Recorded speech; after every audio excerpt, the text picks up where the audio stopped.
Graça e paz, pastor Daniel. Amém, amém, meu irmão. O senhor está me ouvindo bem? Tô ouvindo bem. E você está me ouvindo Perfeitamente. aí? Sim, eu estou lhe ouvindo bem. Agora eu vou perguntar aos irmãos que estão nos acompanhando para nos certificarmos se está tudo ok, as imagens, o som. Então, meus irmãos, como estamos? Estão me ouvindo bem?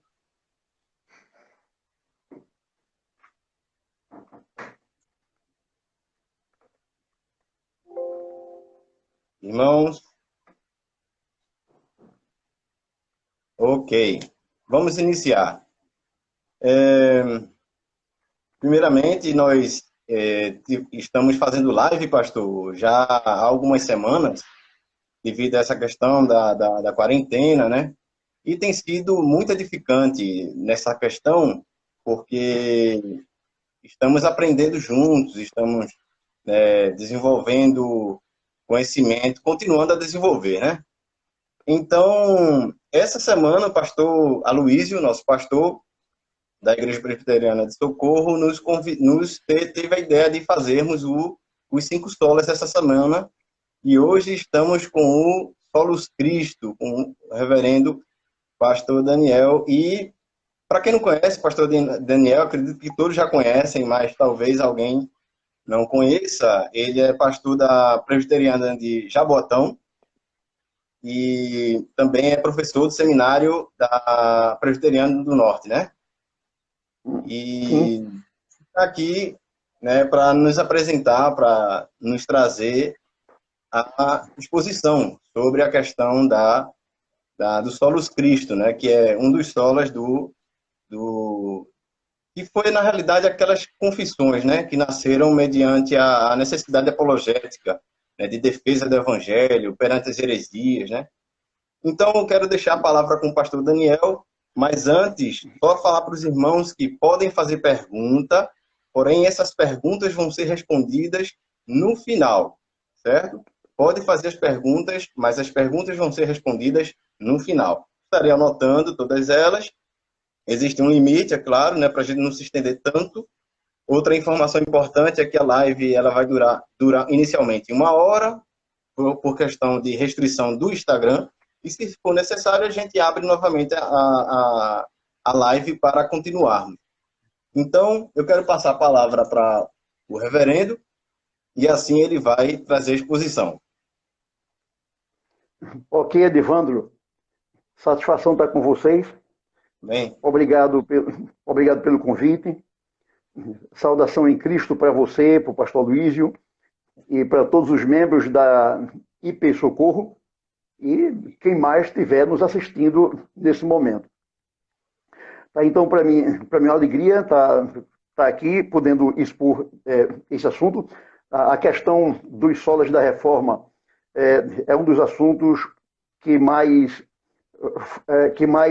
fazem com que eu tenha um desejo, né, de ensinar. Né? Eu vibro muito com essa questão. Quando, por exemplo, no seminário eu dou aula de teologia reformada, eu não deixo de lado esse assunto, mas pelo contrário, quando eu faço o cronograma da aula de teologia reformada, os solas da reforma estão lá encabeçando tudo.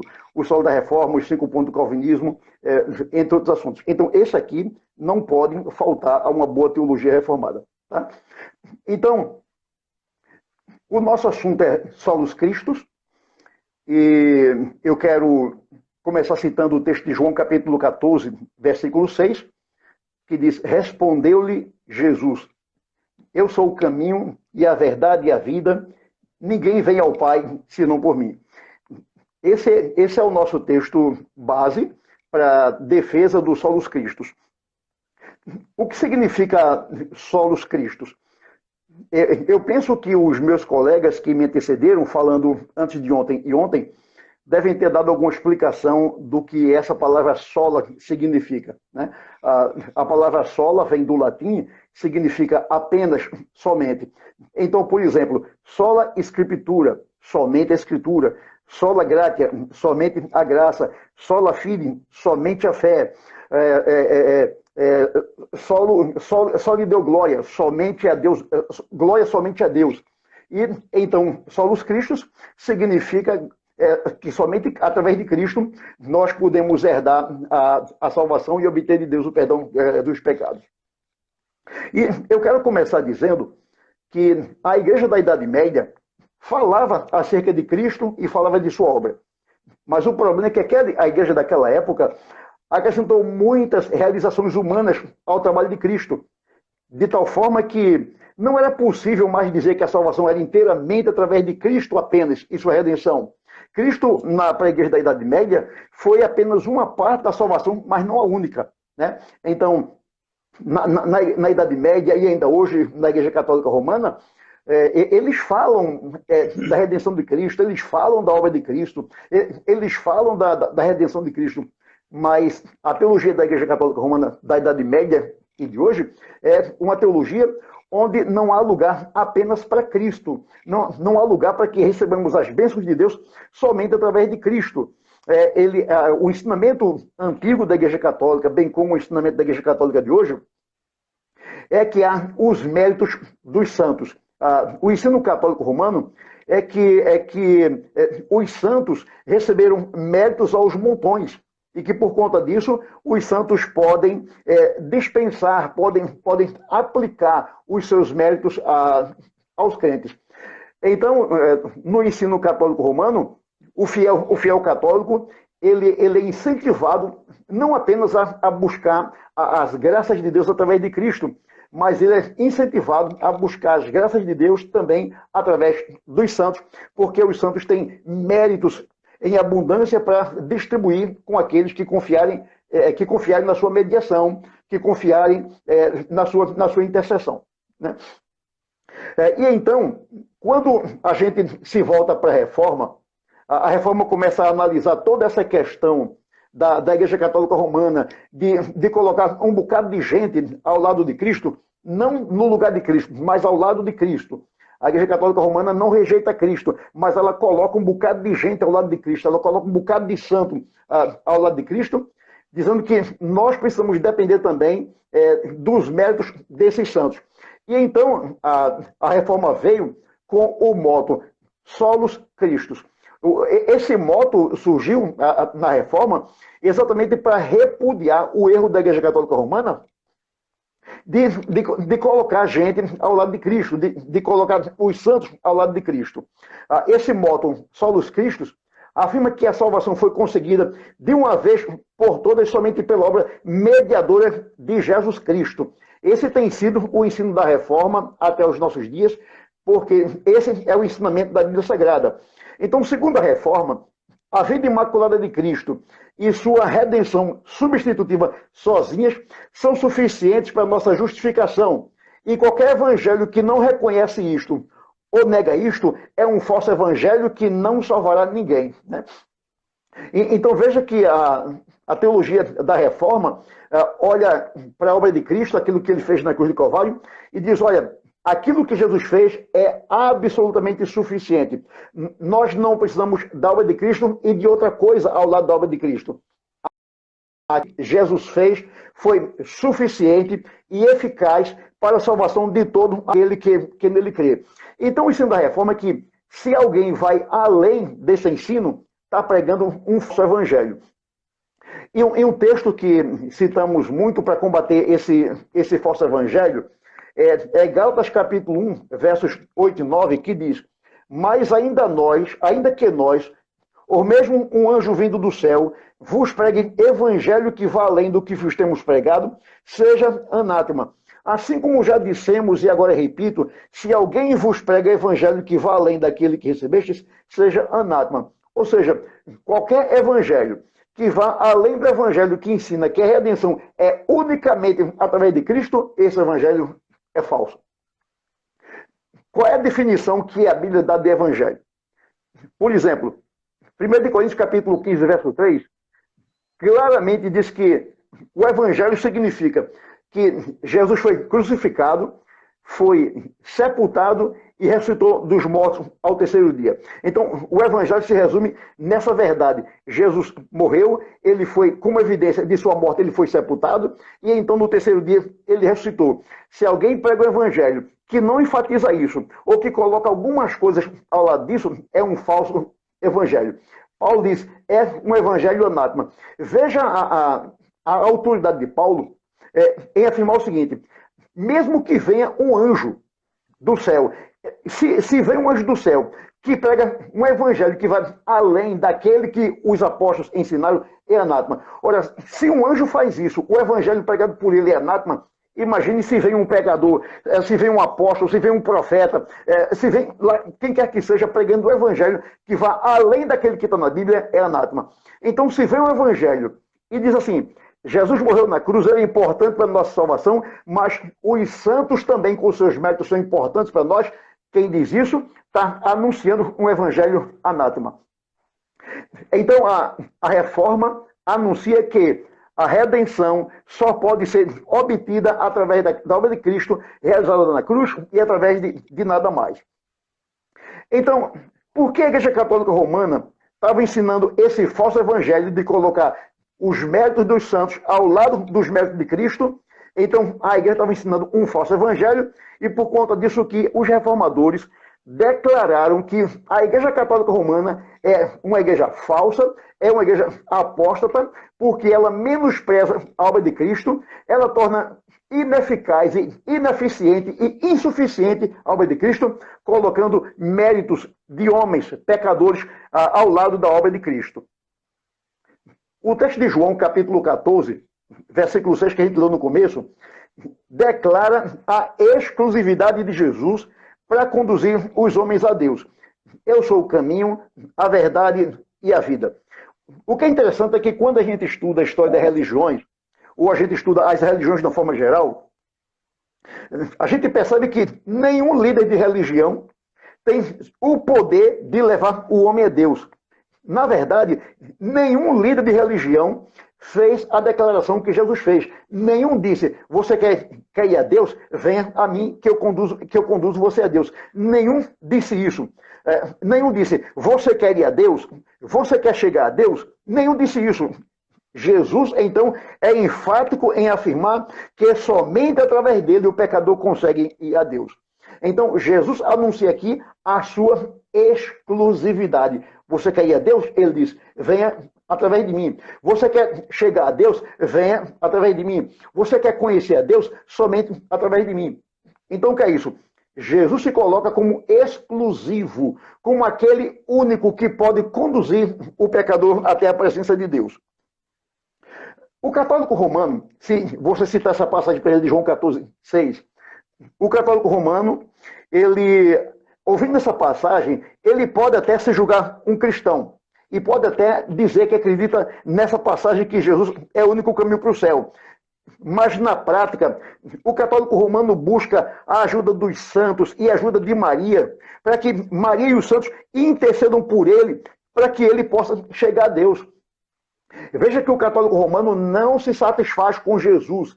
Ele tem que ter Jesus, mas tem que ter Maria e tem que ter os santos. Interessante é que a Igreja Católica Romana, ela, quando a gente acusa a Igreja Católica Romana de idólatra, porque ela adora os santos e adora Maria, então ela vem com um falso argumento, tentando defender sua teoria de que ela não é idólatra, fazendo distinção entre três palavras no latim. Ela usa a palavra latria, a palavra hiperdulia e a palavra dulia. Aí a Igreja Católica diz, latria significa adoração e nós só prestamos adoração a Deus. Nós não prestamos adoração a Maria e aos santos, eles dizem.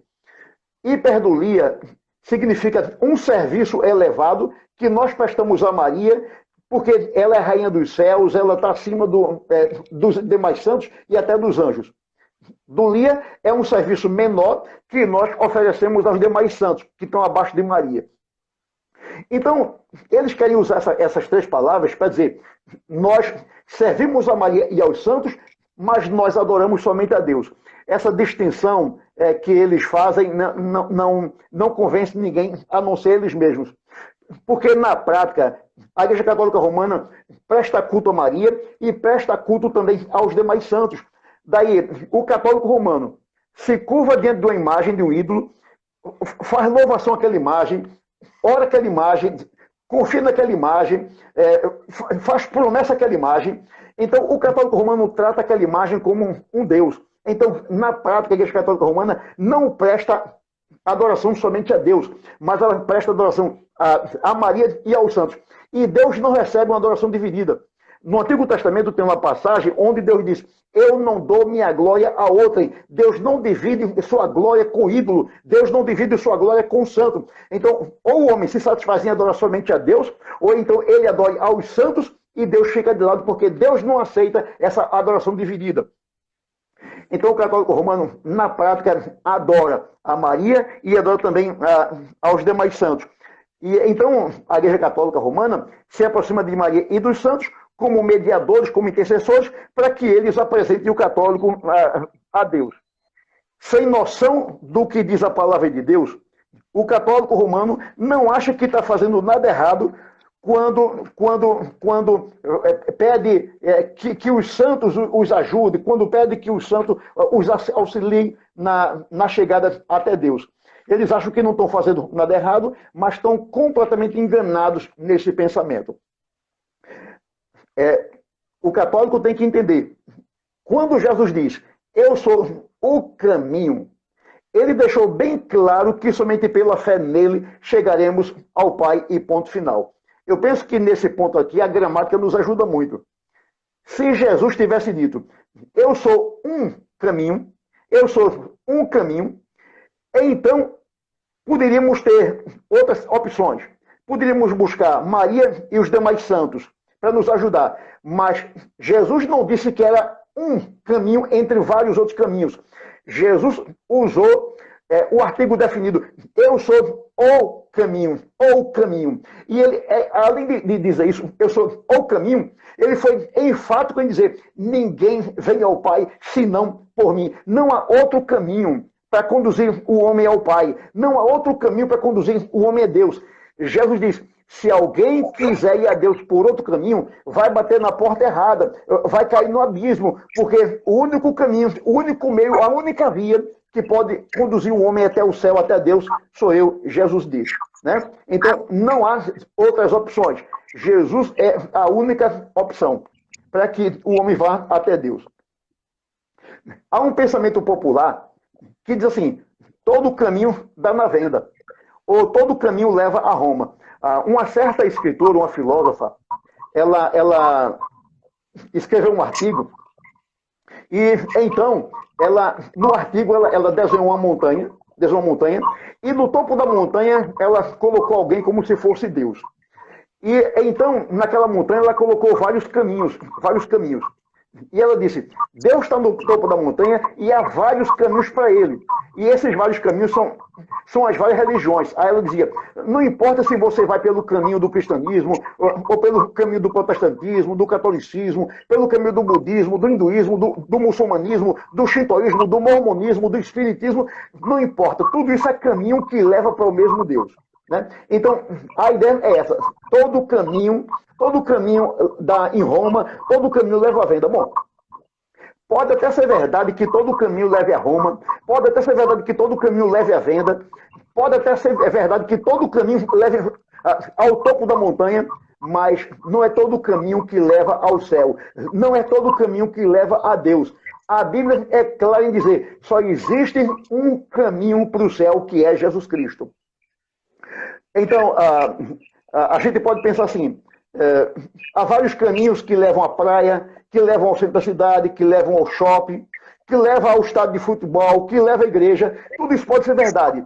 Mas para chegar a Deus, Cristo afirma que só há uma via, só há um caminho, e ele diz que ele é esse caminho. Agora, além dessa declaração dele, de dizer que é o único caminho que conduz o homem a Deus, né? Ele diz também que ele é a única porta. Ele é a única porta que leva o homem a Deus. Por exemplo, João capítulo 10, versos 7 e 9, Jesus diz, em verdade vos digo, eu sou a porta das ovelhas, eu sou a porta, se alguém entrar por mim será salvo, entrará e sairá e achará pastagens. Então, Jesus se coloca como a única porta de entrada para o aprisco celestial. Jesus se coloca como a única entrada que leva o pecador para o céu. Não há outra porta. Então, ele é o caminho e ele é a porta que conduz o pecador até o céu. Portanto, meus amados irmãos, o testemunho do Novo Testamento é inconfundível. O Novo Testamento não deixa margem para dúvida. O testemunho do Novo Testamento é inconfundível em apontar Jesus como o único que pode salvar o pecador. Ele é o único que se coloca entre Deus e os pecadores, fazendo reconciliação. O apóstolo Paulo disse que foi mediante Jesus que nós fomos reconciliados. Nós éramos inimigos de Deus, e então, através da morte de Jesus na cruz, através do seu sacrifício realizado na cruz, nós fomos reconciliados com Deus. O apóstolo Paulo, em Romanos 5,10, diz: se nós, sendo inimigos, fomos reconciliados com ele mediante a morte de seu filho. Né? Então, veja que o testemunho do Novo Testamento é esse. Jesus é o único que pode reconciliar o pecador com Deus. Jesus é o único que pode ligar o homem a Deus, que pode conduzir o homem até Deus. Não há outro que possa conduzir o homem a Deus, que possa reconciliar o homem com Deus, que possa unir o homem a Deus, a não ser Jesus. Ele é o elo. Jesus é o elo que liga Deus ao pecador. Ele é o elo que faz ligação entre Deus e o pecador.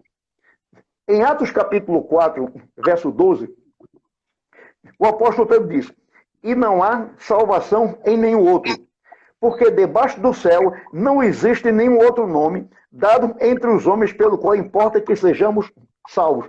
Então, Pedro aqui anuncia a exclusividade de Jesus como aquele que conduz o pecador até Deus. Em nenhum outro há salvação. Em quem há salvação? Apenas em Jesus. Quando Paulo chegou na cidade de Filipos, e ele expulsou um espírito de adivinhação de uma moça, ele foi preso, ele e Silas. Quando Paulo estava preso, ele de meia-noite começou a cantar, e aconteceu um terremoto, e as portas dos cárceres se abriram, e o carcereiro, achando que os presos fugiram, e tentou se suicidar. E então Paulo se apresentou e disse: olha, não faça nenhum mal a você, porque ninguém fugiu, todo mundo está aqui. E então o carcereiro pergunta a Paulo: senhores, o que é que eu devo fazer para ser salvo? Qual foi a resposta de Paulo? A resposta de Paulo foi: crê no Senhor Jesus e será salvo tu e tua casa. Então, o testemunho apostólico é que somente através de Jesus o pecador pode ser salvo. E mais, em 2 Coríntios 5,19, o apóstolo Paulo diz: Deus estava em Cristo reconciliando consigo o mundo. Então, quem é que reconcilia o pecador com Deus? É Cristo. Ainda, 1 de Timóteo, capítulo 2, e o versículo 5. Porquanto há um só Deus e um só mediador entre Deus e os homens, Cristo Jesus, homem. Então, veja que a Bíblia não dá margem para outros mediadores. A Bíblia não dá margem para outros intercessores. O ensino da Bíblia é que entre Deus e o homem só existe um mediador, que é Cristo. Então, o homem está de um lado, o homem pecador está de um lado, o Deus Santo está do outro lado, e Cristo está no meio, fazendo a ponte, fazendo a ligação, fazendo elo entre o pecador e Deus. Então, aqui não tem santo, aqui não tem Maria, aqui não tem nenhum intercessor, a não ser Jesus Cristo. Ele é o único que faz mediação entre o Deus Santo e o homem pecador. Portanto, aqueles que usam Maria, ou aqueles que usam os santos como caminho, o fazem por conta própria. Eles não têm respaldo bíblico para isso. Pois, segundo a Bíblia, somente Jesus cumpre a missão de salvar a humanidade das garras de Satanás. Maria não salva ninguém, os santos não salvam ninguém, os anjos não salvam ninguém. O único que salva o pecador da ira de Deus, o único que salva o pecador do inferno, o único que salva o pecador da condenação eterna é Jesus Cristo. O único que faz intercessão pelo pecador de Deus é Cristo. Então, quem busca auxílio em Maria dos Santos está fazendo isso por conta e risco próprio, porque não tem respaldo bíblico para buscar intercessão em outra pessoa fora de Jesus Cristo. Ele é o único que pode levar o pecador a Deus. Amém. Então, quem não vive pela fé na palavra de Deus, não entende que Jesus é de fato o único caminho para se chegar a Deus. Quando uma pessoa não lê a Bíblia, ela fica na ignorância e ela então caminha por vias erradas. Mas quando a pessoa lê a Bíblia, ela consegue ver qual é o caminho e, na verdade, qual é o único caminho que pode conduzir o pecador até a presença de Deus, até a presença do Senhor lá no céu. Bom, depois que a gente fez essa explicação dos solos cristos, que somente ele, através dele nós vamos a Deus, eu quero fazer aqui algumas aplicações para a nossa vida. Então, a primeira aplicação é a seguinte: somente Jesus é o caminho para uma vida melhor. Somente Jesus é o caminho para uma vida melhor. Jesus declarou o propósito de sua vinda à Terra com as seguintes palavras. João capítulo 10, verso 10. Eu vim para que tenham vida e a tenham em abundância. Então, Jesus é o único que pode nos dar vida com abundância. Em João capítulo 17, verso 3, Jesus diz: e a vida é esta, que te conheço a ti como o único Deus verdadeiro e a Jesus Cristo a quem enviaste. Eu quero pensar com você agora sobre a questão da vida eterna. Como é que você define vida eterna?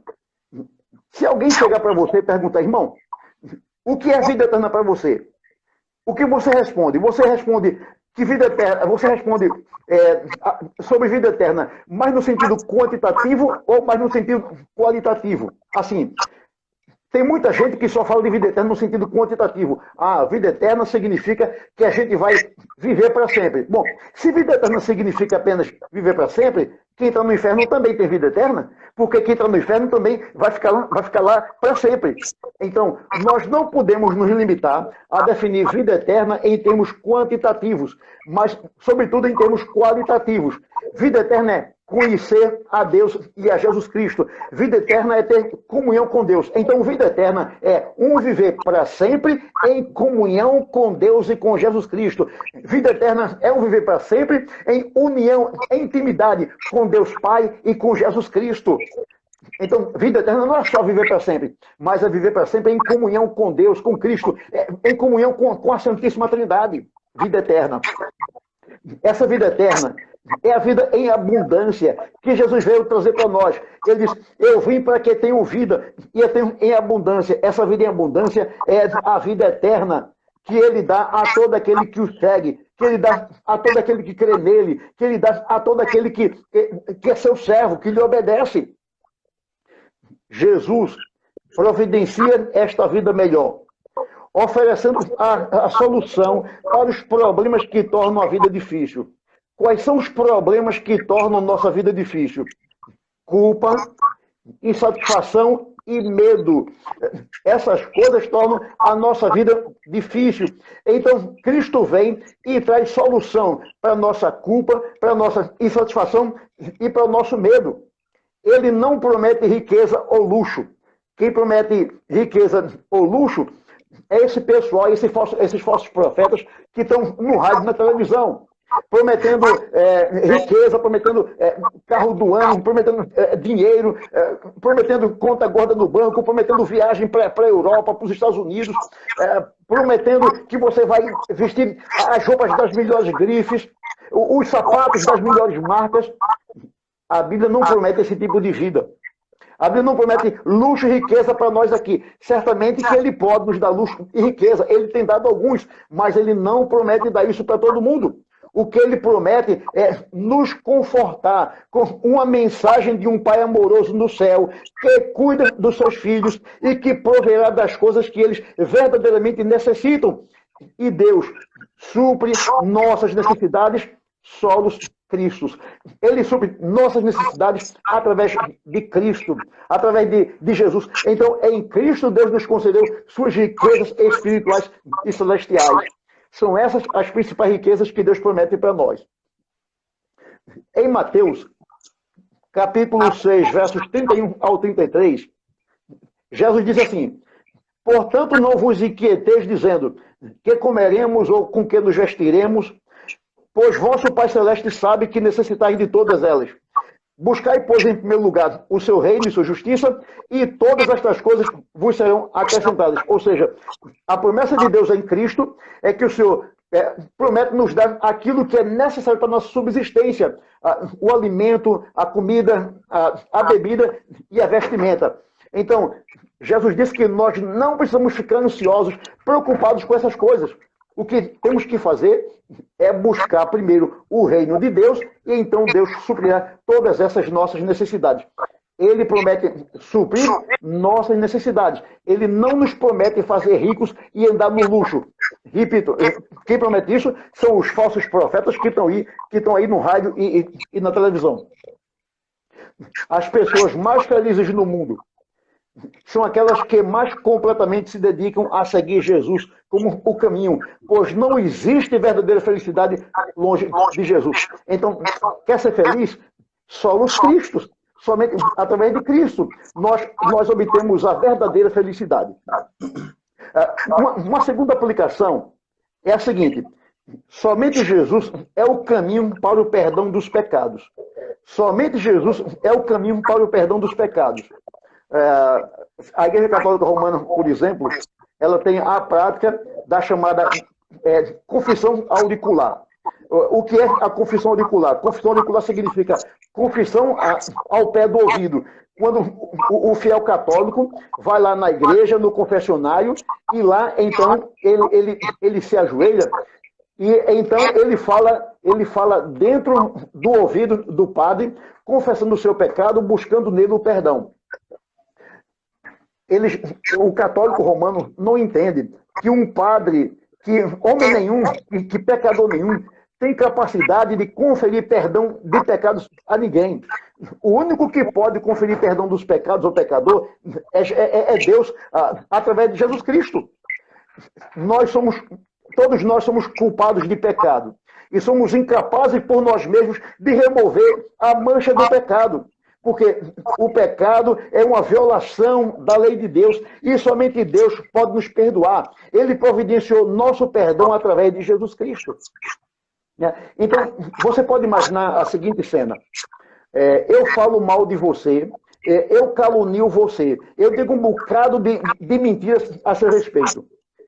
Né? Aí, de repente, eu chego a uma outra pessoa e digo: ó, fulano, eu falei mal de fulano, eu critiquei fulano, eu caluniei fulano, portanto, eu quero pedir perdão a você pelo que eu fiz com fulano. Olha, essa pessoa não tem capacidade de me perdoar. Só quem pode me perdoar é aquela pessoa que eu caluniei, é aquela pessoa de quem eu falei mal. Assim acontece com Deus. Se meu pecado é contra Deus, eu não tenho que confessar ao Padre.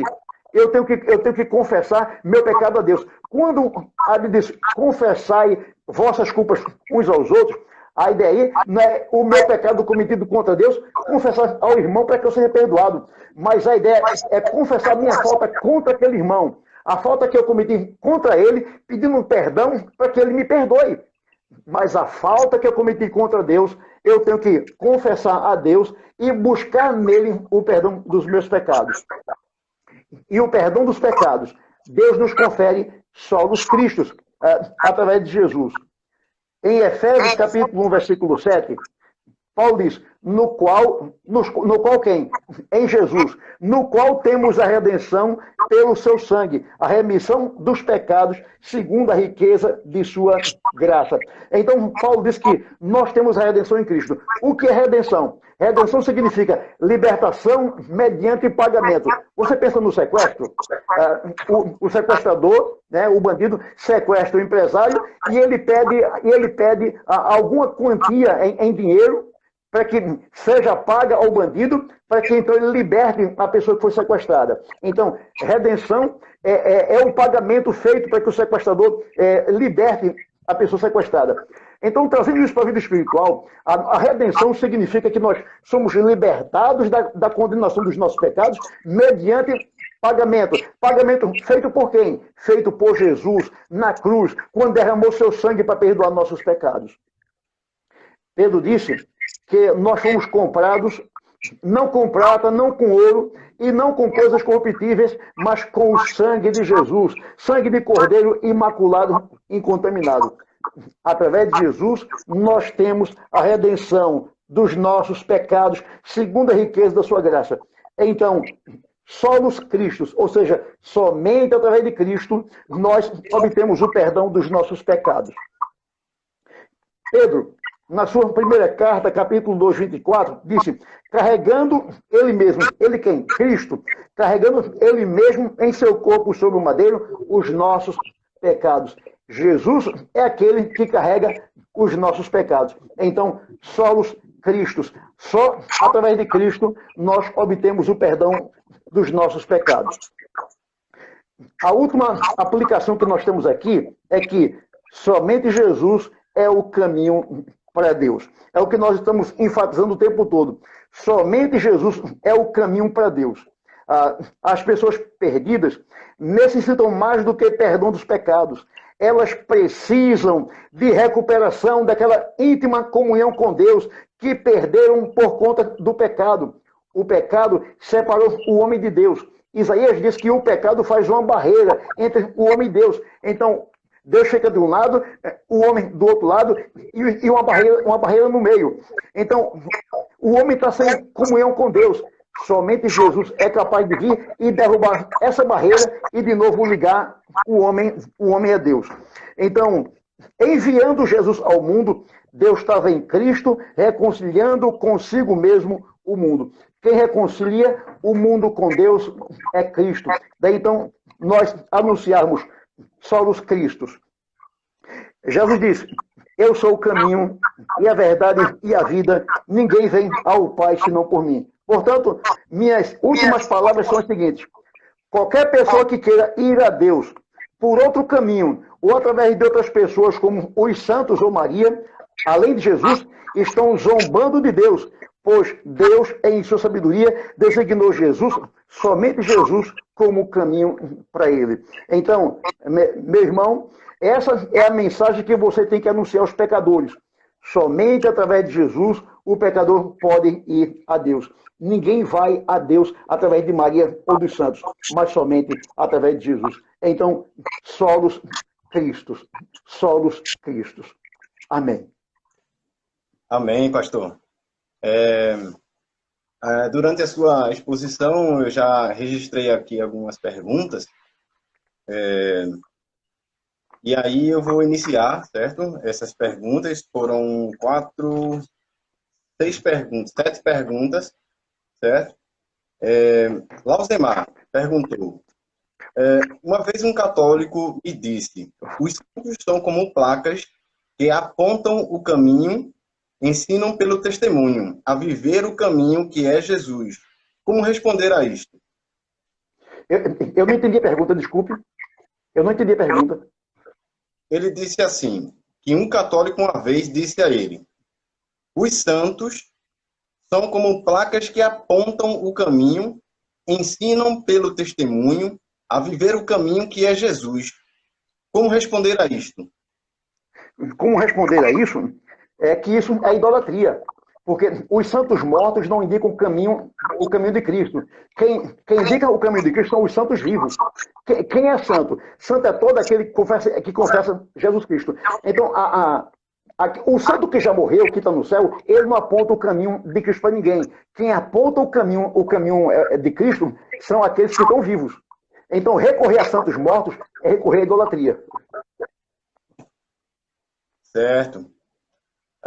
Diógenes, irmão que está aí como leitor aventureiro, né? Ele disse assim, solos Cristos foi aplicado no cenário de confronto católico. Hoje também se aplica contra algumas igrejas no meio protestante nacional? Sim, porque hoje, sobretudo as igrejas neopentecostais, que levam seus fiéis a não confiar apenas em Cristo para a obtenção das bênçãos de Deus, mas a confiar no bocado de manteiga que eles fazem aí. Ele leva os fiéis a confiarem na passagem pelo sal grosso, na rosa ungida, na água ungida e etc. Então, eles com isso estão tirando os olhos de Cristo como a fonte da bênção e colocando os olhos das pessoas nessas coisas, achando que essas coisas têm poder para trazer bênçãos de Deus para elas. Aham. Amém. Paula Carine disse, já ouvi católicos também dizer, adorar não é a mesma coisa que venerar. A gente venera. Há essa diferença no significado ou é apenas uma desculpa? É apenas uma desculpa. Se você pegar venerar e adorar, assim, no vocabulário pode ser até diferente. Mas na prática é a mesma coisa. Durante a minha exposição, eu falei que o católico romano se ajoelha dentro da imagem, está ali ajoelhado numa atitude de adoração, de submissão.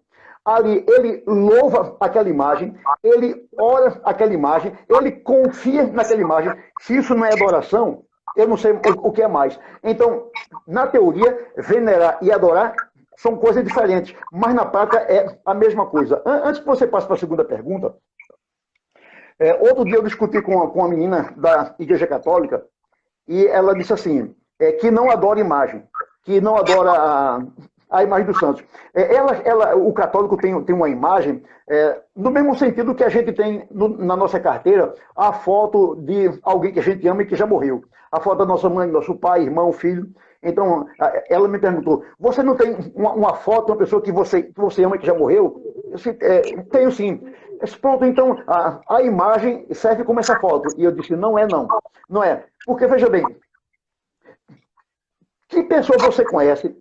Qual é a pessoa que você conhece que pegou a imagem da mãe ou do pai ou do filho do irmão que morreu e fez um altar para aquela pessoa e se ajoelhou dentro dela e começou a fazer oração e louvou aquela imagem? Qual é a pessoa que você conhece que construiu um templo, ou uma catedral, ou uma capela em homenagem àquela pessoa que morreu, a quem você ama? Nenhuma. Mas o que é muito corriqueiro é que as pessoas em casa têm altar dedicado aos santos, capelas são dedicadas a santos, catedrais são dedicadas a santos. Então, isso é idolatria. A comparação com a foto de alguém que a gente ama é inglória. Entendi, pastor. Leitor aventureiro Diógenes também fez mais uma pergunta. Até onde a adoração de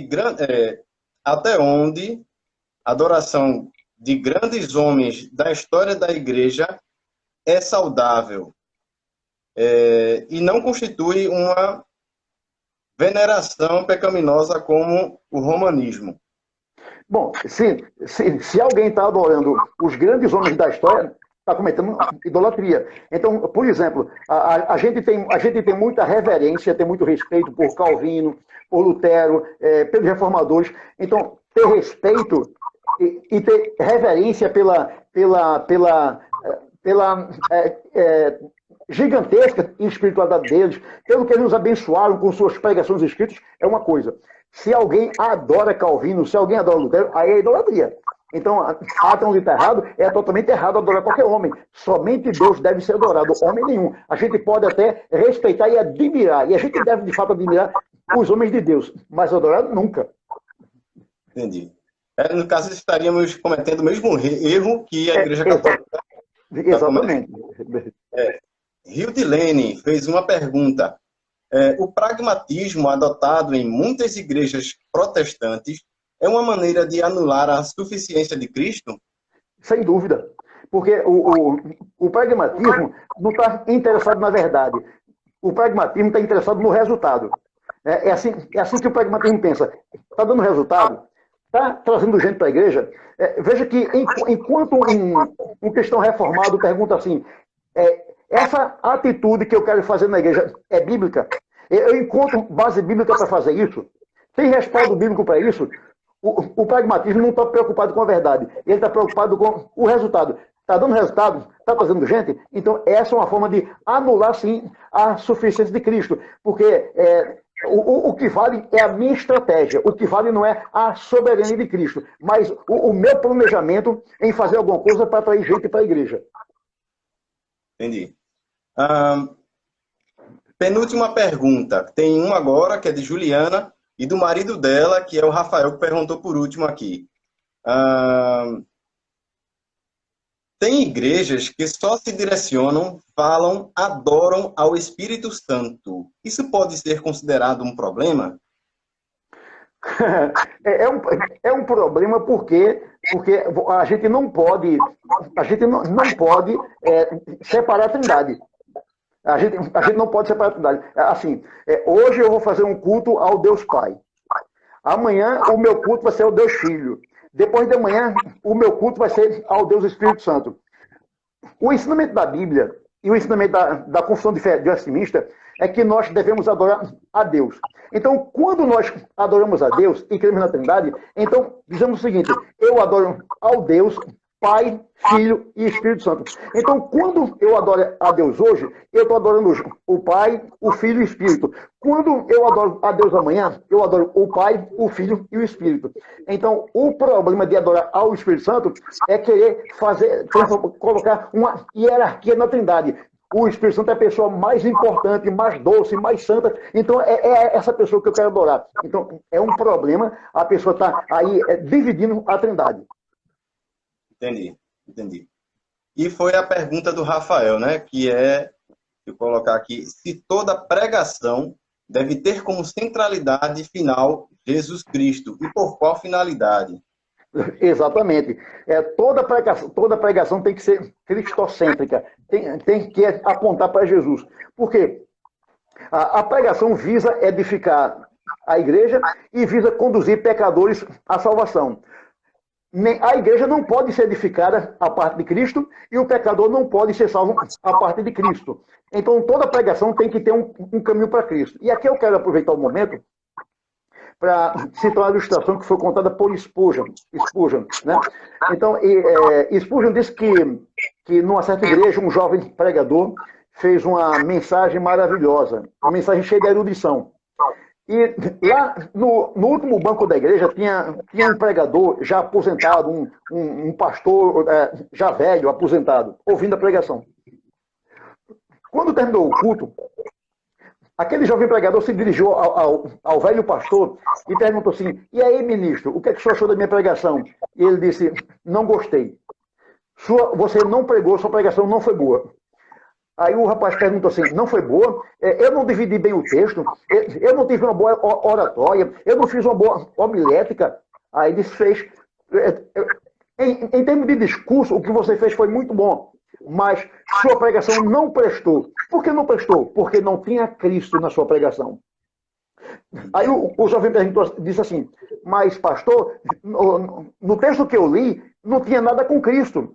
E então aquele velho pregador disse: Amigo, na Inglaterra, todo caminho dá em Londres. Na Inglaterra, sempre tem uma estrada que dá em Londres. E então ele disse: na Bíblia sempre há um caminho que aponta para Cristo. Você tem que descobrir qual é esse caminho e levar a igreja a ouvir sobre Cristo, ouvir sua obra, sua redenção efetuada na cruz. Então, toda pregação tem que ter Cristo no centro, aponta para Cristo, para que por Cristo a igreja seja abençoada e por Cristo pecadores sejam salvos. Amém, pastor. Amém. Eu peço perdão por ter dito assim a última pergunta, né? A gente começou um pouquinho, alguns minutos atrasado. Se o pastor permitir, podemos fazer mais uma? Claro. Vocês têm mais alguma pergunta para fazer? Para a gente passar as considerações finais, o pastor. Alguém tem aí mais alguma pergunta? Temos uma aqui, de Tiago. Pastor, acreditar na Trindade seria se submeter às suas ações quanto ao seu papel trino? E como entender se Jesus é o caminho, se é ele também Deus? Sim. Veja bem, a Bíblia é clara em ensinar a doutrina da Trindade. Né? Embora não tenha o termo Trindade na Bíblia, ela é clara em ensinar a Trindade. Então, no conselho eterno da Trindade, a Trindade resolveu que Jesus Cristo assumiria a forma humana e seria o caminho para Deus. Então, o Pai não assumiu forma humana, o Espírito não assumiu forma humana, o Pai e o Espírito não morreram na cruz para conduzir o pecador a Deus. A segunda pessoa da Trindade, que foi Jesus, foi aquele que no conselho da Trindade assumiu a forma humana para morrer na cruz e levar o homem para Deus. Então, esse foi um acordo, por assim dizer, que foi feito entre as três pessoas da Trindade, que Jesus viria e levaria o homem de volta a Deus através de sua morte na cruz. Amém, pastor. Mais alguma pergunta, pessoal? Só sobre a pergunta que eu fiz do Diógenes, sobre aquela que eu fiz, né? Só uma correção aqui, que ele perguntou sobre até onde adoração a grandes homens. Eu escrevi errado, é admiração a grandes homens. É diferente de adoração, né? Ah, certo. Bom, é o que eu disse na resposta. A gente deve admirar. Agora, a gente deve tomar cuidado para que a admiração não vire idolatria. Sim. Né? Porque muitas vezes a gente admira tanto um homem que a gente não está nem interessado na mensagem, na verdade, que ele vai pregar. A gente está interessado apenas em ouvir aquele homem. Então, isso é idolatria, porque o homem é apenas um canal. Então, eu tenho pregadores, eu tenho autores de livros que eu admiro muito, mas aí eu tenho o cuidado para dosar essa admiração e não transformar minha admiração em idolatria. É o problema que tem lá em Corinto. Uns eram de Paulo, outros de Apolo, outros de Pedro, né? E Paulo chegou a repreender os irmãos por conta daquilo. Então, quando a admiração sai dos limites, é um problema. Entendi. Se só participo das programações da minha sociedade quando tem pregador renomado, estou a perigo da idolatria? Bom, se você só vai para aquela programação por conta daquele pregador, tá assim. Né? Então, por exemplo, tem uma programação na sua igreja, na sociedade. Quem vai pregar? Daniel Carneiro. Quem é Daniel Carneiro? Ninguém conhece. Aí você não vai assistir, não vai ouvir. Mas, de repente, aí quem vai pregar? Sei lá, Hernandes Dias Lopes. Aí é Hernandes que vai pregar. Quer dizer, a verdade que Hernandes vai pregar é a mesma verdade que eu vou pregar. Eu só não tenho o nome que Hernandes tem. Então, quando você vai por conta do nome do pregador, você pode cair no erro da idolatria. E me permita dizer que ano passado, né, eu visitei alguns domingos a igreja lá em Jaboatão. Sim. E eu assisti sua pregação, foi uma bênção, direcionada para Jesus. Eu estava fazendo sessões de salmos, né, nos domingos. Sim. Isso. Comecei a pegar a partir dos Salmos 40, né? Foi muito bom o período que eu passei lá. Então, passar para o senhor a palavra para dar as saudações finais para a gente encerrar a live. Ok. Então, Edivandro, né? Isso. Edivandro, teu nome? Edivandro, então, primeiramente, muito obrigado pela companhia. Muito obrigado pelo convite. Diga ao pastor Lício que eu mandei um abraço para ele. Agradeço pela companhia, pelo convite. Agradeço a todos que nos assistiram, aos que perguntaram, que fizeram com que a programação, que a transmissão ficasse mais dinâmica. E o desejo do meu coração é que vocês leiam a Bíblia, leiam mais e mais e mais a Bíblia, e leiam também bons livros de homens de Deus, para que vocês possam crescer mais e mais no conhecimento da palavra do Senhor, no conhecimento da doutrina, além de ler nossa confissão de fé e ler os nossos catecismos maior e breve. Então esse é meu conselho para a congregação de Socorro e para quantos estiverem nos assistindo. Então, muito obrigado, um grande abraço a todos. Um abraço, pastor. Deus abençoe a igreja lá em Jaboatão. Tamo junto. Amém. Deus nos abençoe. E na paz. Amém.